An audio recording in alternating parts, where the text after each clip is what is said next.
I'm Lisa Senecal. And I'm Maya May. And tonight, unlike GOP politicians, we're not ignoring subpoenas, pleading the fifth, or fleeing our homes to avoid being served. We're speaking about what I'm going to theorize is the collapse of the Republican Party with special guest Teri Kanefield. Starts now.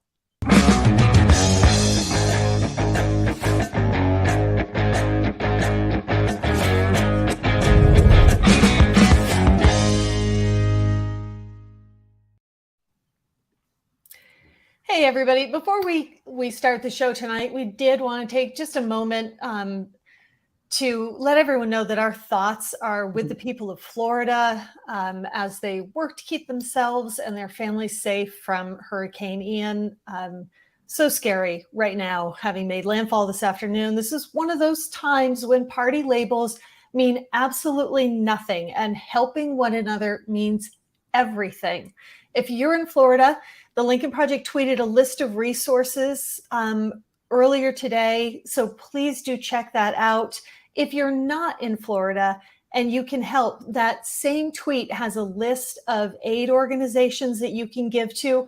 Please do take a look at that. Anything that you are able to do right now to help our fellow Americans is a wonderful contribution. They're going to need it. Florida's going to need it today, and they're going to need it in the days ahead.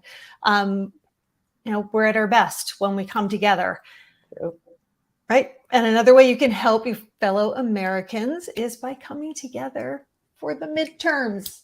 Yeah, we are 41 days out, y'all. And I'll be honest, I'm wearing my optimistic shirt today. I don't know if you can see this, because I'm looking at the mounting crimes of Republican officials, their desperate antics, and I feel like we have a real opportunity as voters, as citizens, to put the final nail in the coffin of the Republican Party. Yes, there's so much right now to distract us, but if we pace ourselves through the next 41 days and we focus on what matters, which is voter awareness, voter registration, early voting, and voter turnout, we actually can do some damage, I do believe. And so I'm staying optimistic. But where does the crazy news cycle come in? Because it is incredibly distracting. I think the best way to use the news cycle is to take every cool piece of legislation that the Republicans put forth, every crime they commit, the revelations of the January 6th committee, to give us a reason to text a friend, talk to a neighbor, engage someone in a conversation about the midterms, because this is our democracy, and it's worth centering the next 40 days around. 40 days is such a short amount of time. Pace yourself, but be focused. Be focused like our guest tonight is. She is laser focused on issues surrounding the many, many, many legal lines crossed by Trump, his family's administration, and the craziest and most dangerous of his supporters. And in that group, I include those who are in office and the dangerous and crazies who are running for office in the midterms. Author, attorney, legal analyst, and our friend Teri Kanefield has a blog and a set of frequently asked questions you should read thoroughly and often, where she breaks down everything from criminal investigations to the rule of law, making it really accessible for all of us layfolk who are straight up drowning in legal terminology. So welcome, Teri, back to the show. We're so glad you're here. Thank you for having me. Delighted. Hey, Teri.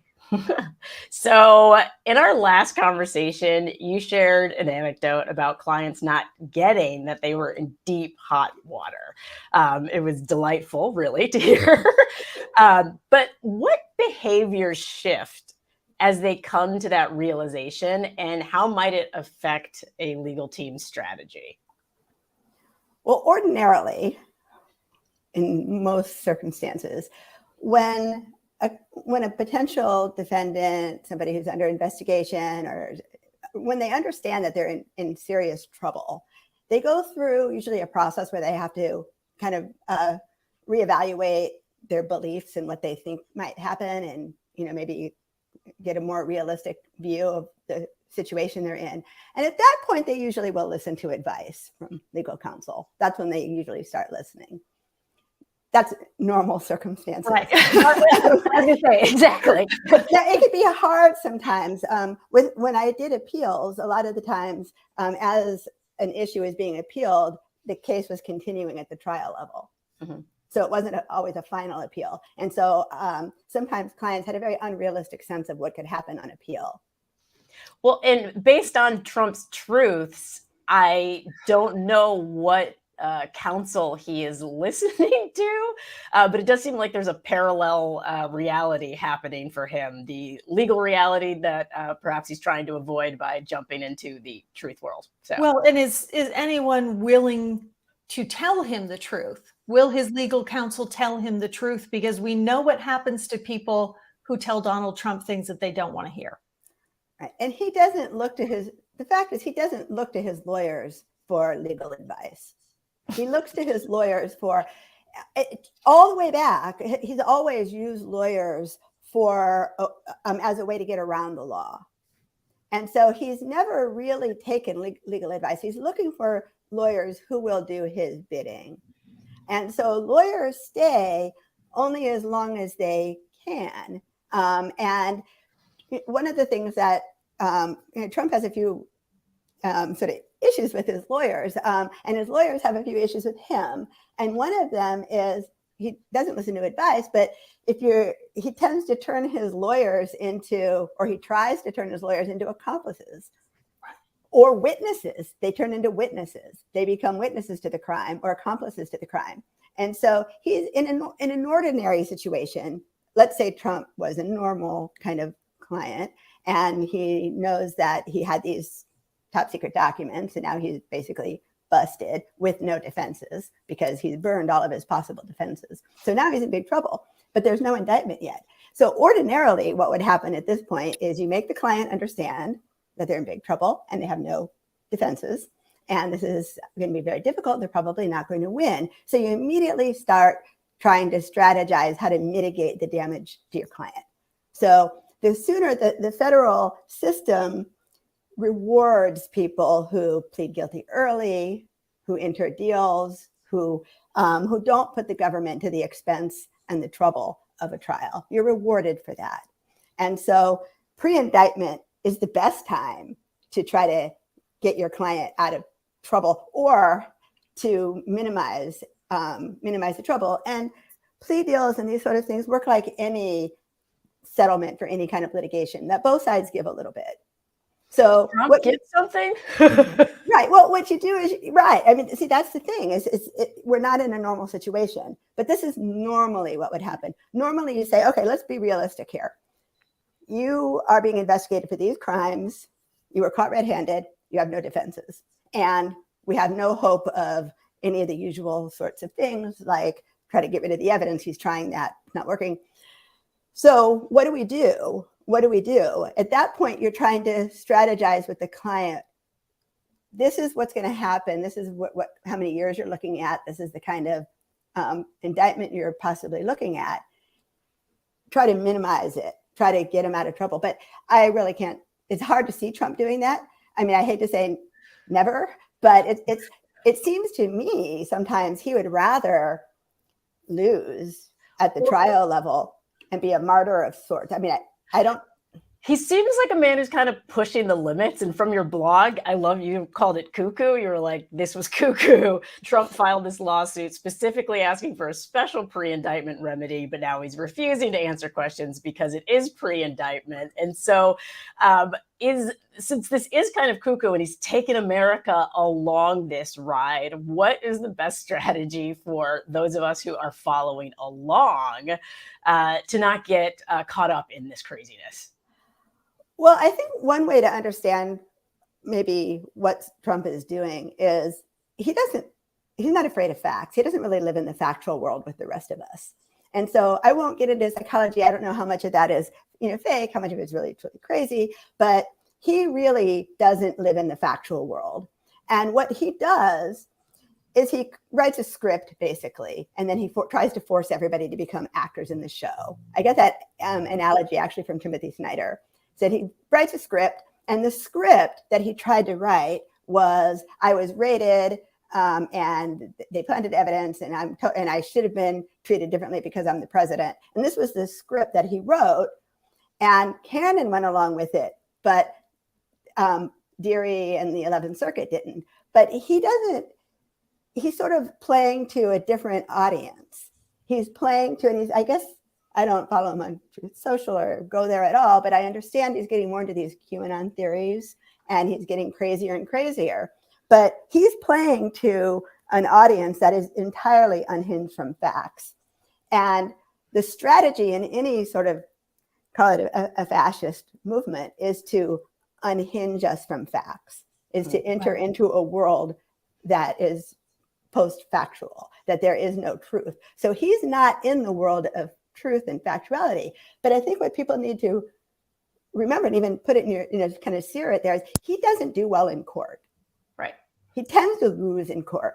He lost all of those election fraud cases, but even when he loses, it doesn't matter to him. So I just saw a poll, I guess 61% of Republicans still believe that the election was stolen. So he doesn't care if he loses because facts don't scare him.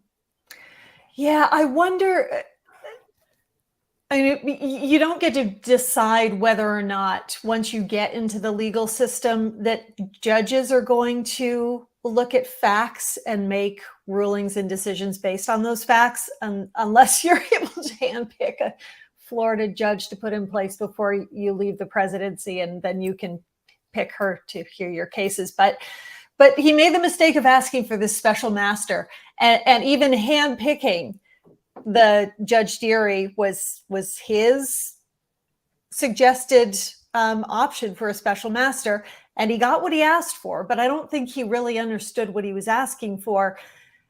But does he make his own? He is his own worst enemy when it comes to having to deal with the legal system, because part of what Deary was doing was saying, hey, you're saying all this stuff publicly. You want to make all these claims in front of the camera about having declassified. Where is it in your legal pleadings? So does that not make it even harder for him to win in court when he's willing to say stuff on camera, but his lawyers are not willing to put it in anything that they have to sign their name to? Right. Well, the whole special master thing didn't go the way he thought it would go. And not just because the 11th Circuit didn't go along with it, but from the beginning, he had an idea of how this was going to go. And his idea was modeled on what happened with Giuliani. But it was a different situation. And so what happened with, take a typical law firm that's searched.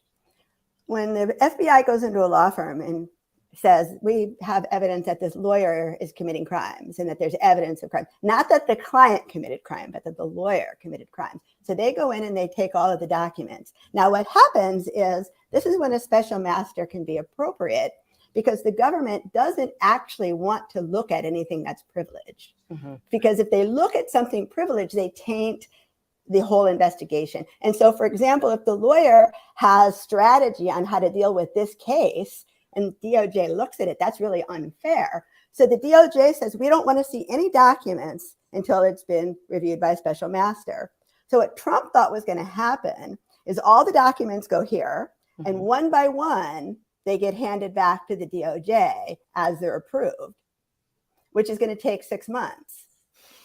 And Cannon did not understand why the DOJ wasn't okay with that.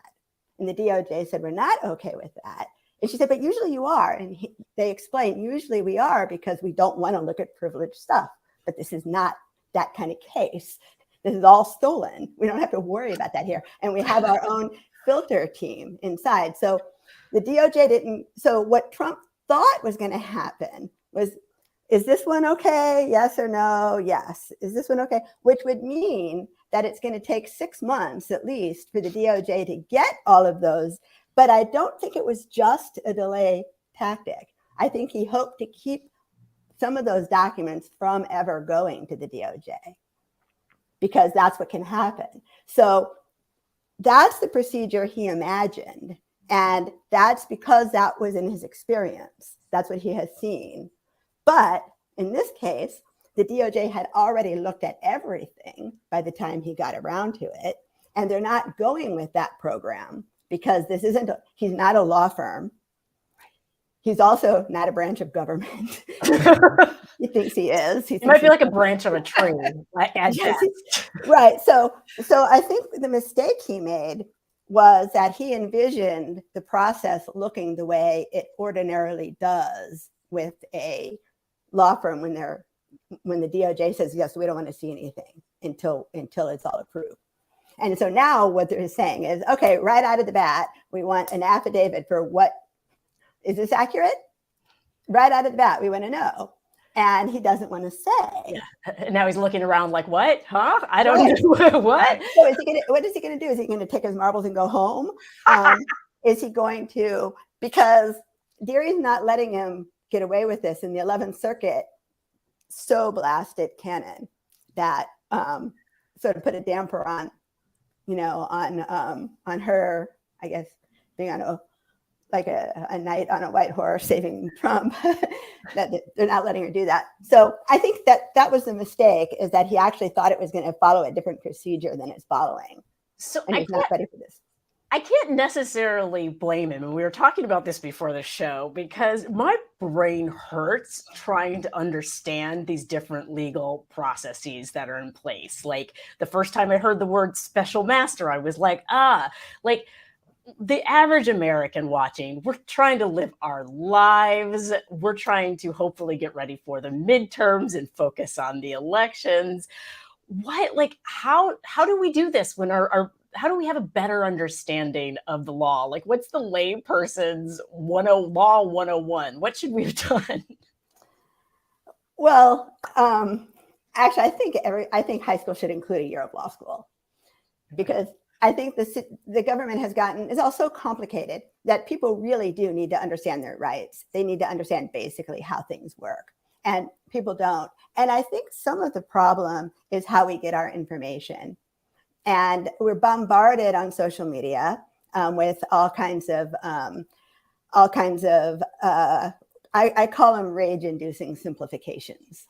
Oh, so that people who don't understand the law necessarily throw out something, and you have these very large accounts, and all kinds of things are behind this. Sometimes they don't understand, they're not lawyers, and they say things like, there's enough evidence, why isn't Trump indicted? And then what happens, it goes out to 800,000 people, and then everybody starts repeating it.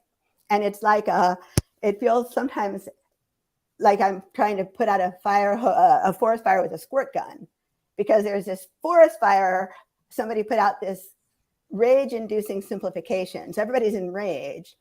And the problem is the explanation takes some time. Right. And it's boring. And even, I have to say, some of the TV news shows they also throw out sometimes these bites and these rage-inducing simplifications, and they're not really explaining.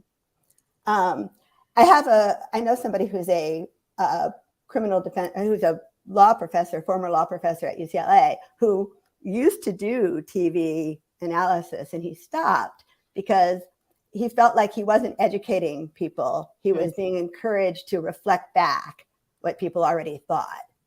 And so some of the problem, I think, is how people get their news. And people on social media, I think, tend to read headlines and scroll. And the headlines are not written by the author. Right. And so some of the problem is how we get our information. And some of the problem is that the people who should be educating the public maybe aren't, that they're going for, I think the Facebook whistleblower testified that anger got the most engagement. Right. Yeah. And so, sometimes I worry about the fact that, first off, it's so complicated. That's why I said everybody should have a year of law school.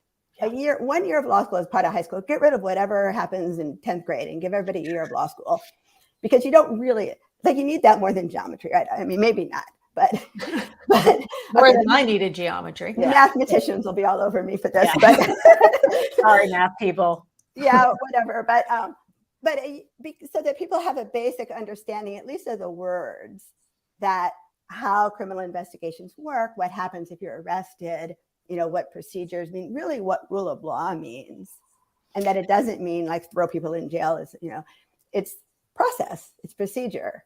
Well, this is an important distinction that I would love to have you make for folks, because there is everything that comes out. We didn't have the January 6th committee hearing this week, but I assume we'll have another. But every time a lot of additional information comes out to the public, there again is the sort of wave that you talked about, where everybody's like, blah, why don't, how come he's not being perp walked out of Mar-a-Lago?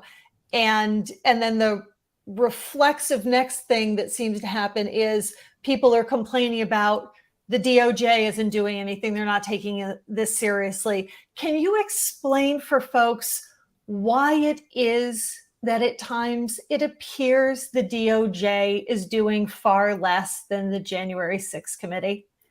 So the January 6th committee has a much easier task. So the DOJ has to collect evidence to prove a crime in court beyond a reasonable doubt.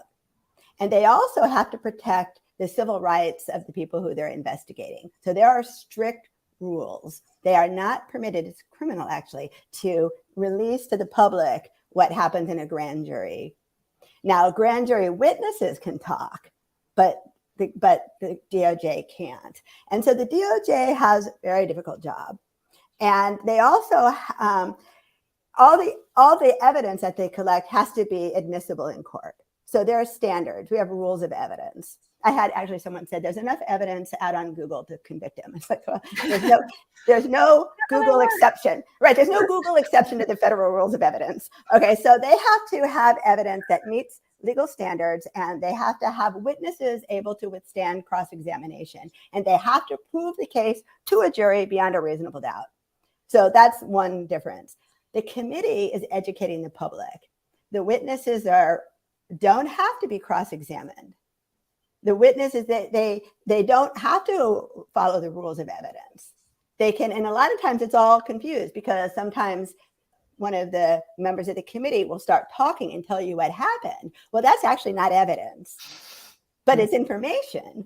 Right. And so the committee has a different kind of job. And also the DOJ has gone about the investigation differently. And what the DOJ, and Merrick Garland said this at the beginning. He said, what we do is we start with the overt crimes that are right there in public that we can see. And we investigate those, and those lead us to others, which lead us to others, until they get last to the less overt crimes. So the crimes that happen behind closed doors, they get there last, because they build their foundation. So there's two criticisms of the DOJ. One is that they're going too slowly because they're doing it all wrong. They shouldn't have started at the bottom and worked up. They should have done something different. So that criticism is substituting the judgment of the person. So you have Merrick Garland says, this is how we're going to do it, and this is how we are doing it, and this is my judgment for how it should be done. And then you have this person over here who's generally a former prosecutor who says he's doing it all wrong. Well, you have two people with a different opinion about how to do the investigation. People say, well, he's a former prosecutor, he should know. Okay, well, he's a current prosecutor and he should know. Moreover, he's working at a much higher level than whoever you're listening to. As a defense lawyer, I have a little less reverence for former prosecutors than maybe the general public. There are very, very good former prosecutors. They're very good former prosecutors, but there are a lot of them out there. And it's an entry-level job for a lot of people, and a lot of people don't stay long. I think at any given time, there are like 5,000 federal prosecutors. And so there's a lot of people who are former prosecutors. And so one criticism comes from people who are saying, I know better. He's doing it all wrong. And then the cynical me says, and why weren't you appointed? You on the short list for? Yeah, and also, moreover, were you one of those prosecutors that used to screw up and let me have my only wins? because defense lawyers rarely win, and the only time, and often the wins are because the prosecution screws up. So there's a different kind. Yeah. So I'm sorry. Go ahead. Well, no, I love this from you because I'm ready to see like the dark Teri Twitter where you go in like this. I think everybody should be allowed like one day a month where they just like unleash with these things. So I would love to see it. But I did that on an older FAQ. As I said, I'm just sick of this former prosecutor stuff. But there are good former prosecutors. Yes. So they're not all good.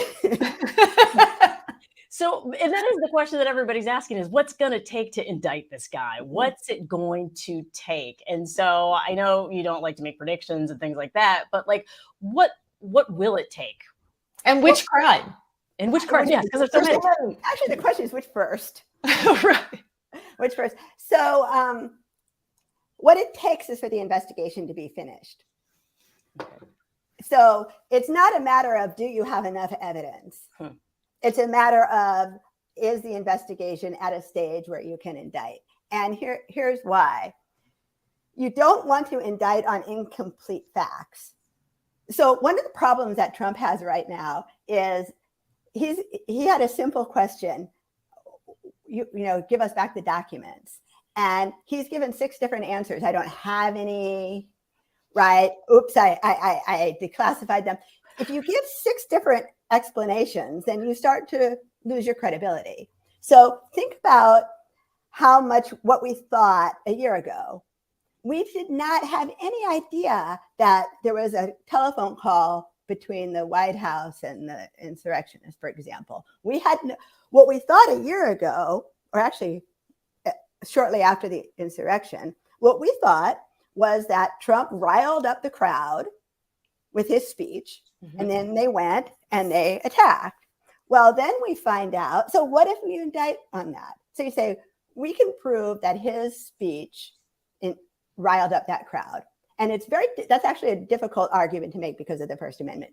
It's a high standard for speech to be criminalized, but it can be if he knew and expected it to, and it did incite violence. The highest standard, but the prosecutor says, we can do it. One of these like tough former prosecutor says, we can do it. Let's indict right now and prove that his speech riled up this crowd. The people who did the violence weren't at the speech. We didn't know that at the time. Right. Later, we found out that the militias that came in and were leading the attack were not even at that speech. They didn't even hear that speech. They came with their own plan to attack. Now, how silly do you look if you bring an indictment and you say, we're charging Trump, his speech riled the crowd. Now, the defendants, or I won't say the defendant, the guilty people, not necessarily defendants, have an advantage over the prosecutor, which is they know exactly what happened. Right. Okay, so the people who planned and carried out an insurrection, they know that the people who actually committed the violence were not at the speech. So they say, yeah, go ahead, indict me. Yeah. And then what do? They show evidence that the people who committed the violence weren't even at the speech. So now what happens? Right. Right? The whole thing falls apart. Yeah. The whole thing falls apart. But if you wait until the investigation's finished, you find out that it's actually a whole lot worse than what you thought and easier to prove because you don't have to try to prove that his speech incited violence. Because what happened instead was that high up people in Trump's world, with Trump, we're not quite there yet, but with Trump's knowledge and approval, carried out the violence. Yeah. So it's a lot, premeditated is always worse in the criminal world. So a crime of passion is never penalized as heavily as something that like you premeditate. So the fact that this was a premeditated, planned out attack that possibly Trump participated in is a lot worse than stir everybody up. So the answer to the question, that's one of the mistakes people make. They say there's enough evidence. Why don't we indict? Well, you have to have all the facts before you indict. Right. And I what, wouldn't. go ahead. No. I was going to say, I'm worried that that's part of his strategy is he's just going to keep criming and knowing that investigations will never be able to end. But the past ends. So Right. One of the things that the DOJ needs, and the January 6th committee has not wanted to turn it over, are all of the transcripts for the depositions. So the January 6th committee interviewed a lot of people and took depositions. The DOJ wants it. Now people say, well, why didn't they do the work themselves? That's not why they want it. They want it because they need to find out if these witnesses are saying something different to different people. So and you cannot bring an indictment relying on witnesses who are giving different stories in different places. So the DOJ was not, and people say, oh, Trump gets special treatment because he's rich and powerful. Actually, he is getting special treatment. He's getting much more special treatment than my clients ever got, because he's got an A team making sure they don't make any mistakes. Right. And so they need to have all of the information in place before they indict. Even if the evidence looks really, really, really bad, what if the evidence is relying on a witness who spoke to the J6 committee, who then said something different to the grand jury, or to the a DOJ investigator, or something different? So they need to, because their witnesses have to be able to withstand cross-examination, they need all of the information before they indict, because in an indictment, they tell the story. Right. They say, here is what happened. And you don't want to say, oh, ladies and gentlemen of the jury, that's not actually what happened. It turns out 1 through 8 of our 10 things weren't actually right, but if you could still believe those last 2. Yeah. Or it's even worse than we thought. Right. The jury is going to, you have to have the story in place. Teri, we need to do a mini series with you, because we need more time. That was just so important what you just described. Mm-hmm. That it has gotten worse for Trump because it's taken longer, mm-hmm. and they didn't try to prosecute too quickly. And I think all of us need to remind ourselves of that a lot, because at times it does feel like he's getting away with things. It's a little bit comforting to think actually it might just be getting worse for him. So that's going to be my happy thought for the rest of the Actually, you know what? I'm pretty sure at this point he's going to be indicted. I wouldn't have said that 6 months ago, because I was afraid to predict. But actually, there's a downside to that. It's not going to be as fun as you think it is. Okay. Because people think, oh, indictment, wow, it's over. It's not. That's just the beginning. Right. You know how frustrated. I mean, that's when people are going to get cynical again, and the judge is going to do something you don't like, and there's going to be a bad juror, and there's going to be pretrial motions, and it's going to drag out. And I'm afraid that people are thinking somehow that's some kind of a magical endpoint. Well, that's why we're going to keep having you back on. Exactly. I was going to say that's the upside. Yes. Thank you so much for taking the time again with us today, Teri. You have to be back here soon. Yes, please. Thank you. Thank you. Thanks. Absolutely fantastic. As always, love Teri Kanefield. I am over here thinking about, I'm dreaming about indictments, and then having her back on and being able to talk about that.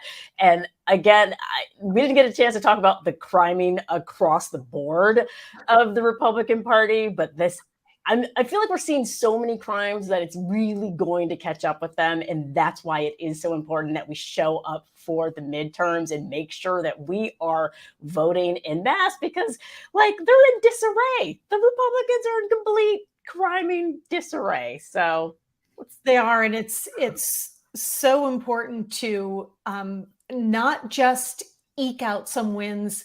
The Republican Party needs to be electorally crushed. They have to be decimated for multiple election cycles. That is what is going to finally break the fever. And I don't know what comes of the Republican Party after that, whether, the phoenix rises from the ashes or what the hell ever happens. But this authoritarian fascist movement has to be thoroughly destroyed. And the way we do that is by voting, including the midterms.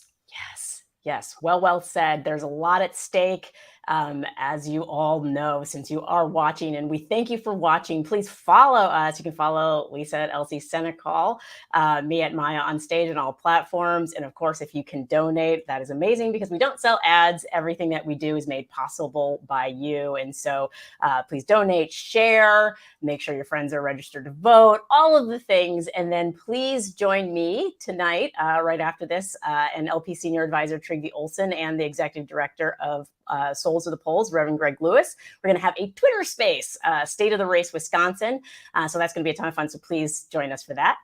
Definitely do that. You can get some questions in there and get specific questions answered by either the Reverend or Trygve or Maya. So please, 8 p.m. tonight. And check out the breakdown tomorrow with Tara Setmayer and Rick Wilson. They're going to be back at 7 p.m. Eastern. But before we go, to remind us why the Republican Party needs to be crushed and decimated at the polls, here is Last Week in the Republican Party.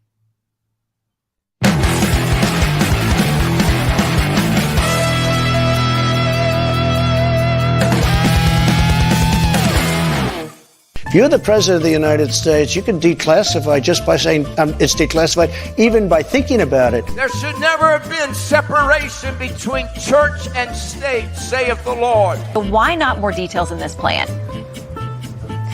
Shannon, there are ample details. So number one, an economy that's strong. Wow. You've seen the ads attacking me. They're all lies. Next would be saying I hate children and puppies. White supremacy, which, I condone. I condemn. Googled a picture of his assistant. She's a very attractive girl, so I started looking even more. There are two naked people, and they are acting out a sexual act. So in multiple different sexual acts. Do you want me to send you some so you can see them? Virginia's a border state. So every state is a border state. President Biden will let any illiterate gangbanger, oftentimes with drugs, come right on in. His mission is to get this book into every school board, and every library in America. As happens to a former president, et cetera, et cetera. I hate to use the word former because I have a lot of problems with what happened.